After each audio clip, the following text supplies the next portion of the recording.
C'est un instrument formidable pour tout le monde. Pour les politiciens, par exemple, on l'a vu avec l'élection de Trump.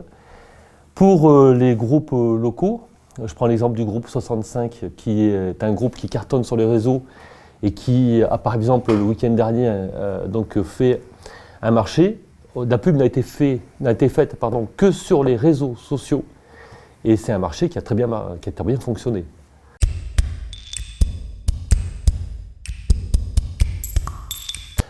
En fait, le concept, c'est de proposer aux membres du groupe de poser des questions de société ou des questions même des fois très personnelles et que d'autres membres y répondent. Ça nous permet d'avoir une idée par rapport à cette fameuse question. Et puis aussi, surtout, le plus important, c'est de mieux se comprendre. Parce que tout le monde n'est pas, tout le monde ne pense pas la même chose, et heureusement. Et alors, le but, c'est de se dire, tiens, il ne pense pas la même chose que moi, mais je comprends mieux pourquoi aujourd'hui. Et peut-être même, pourquoi pas, de changer d'avis des fois aussi.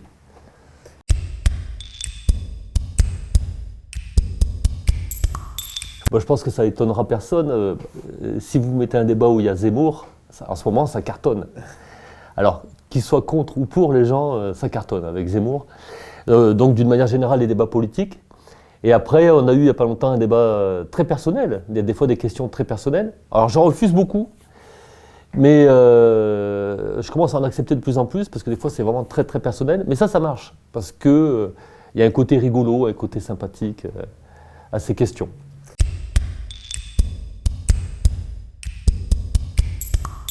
C'est un constat, ça manque de débat. C'est-à-dire que c'est toujours les mêmes qui débattent. Genre à la télé, on voit toujours les mêmes personnes qui débattent.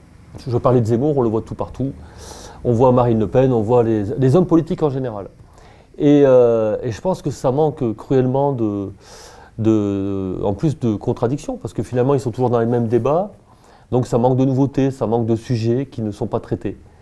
Et je pense qu'en plus, les personnes ont envie de s'exprimer, parce qu'on le voit depuis le confinement, il y a eu un isolement de plein de personnes.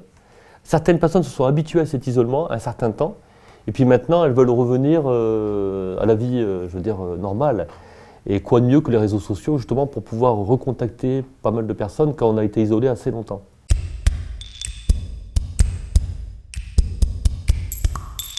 En fait, c'est variable.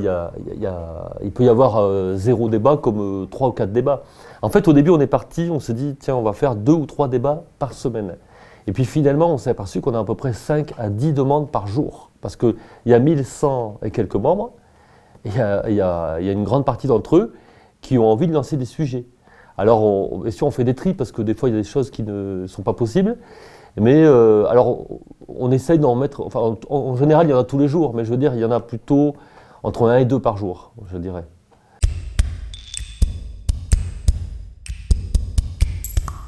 Alors, l'avenir du groupe, ça sera de faire des débats en physique. On a déjà j'avais lancé il n'y a pas longtemps, l'idée, et j'ai été contacté par des restaurateurs à Lourdes et à Tarbes, et donc ça se fera physiquement. Voilà. Il me reste à trouver éventuellement, pourquoi pas, un animateur.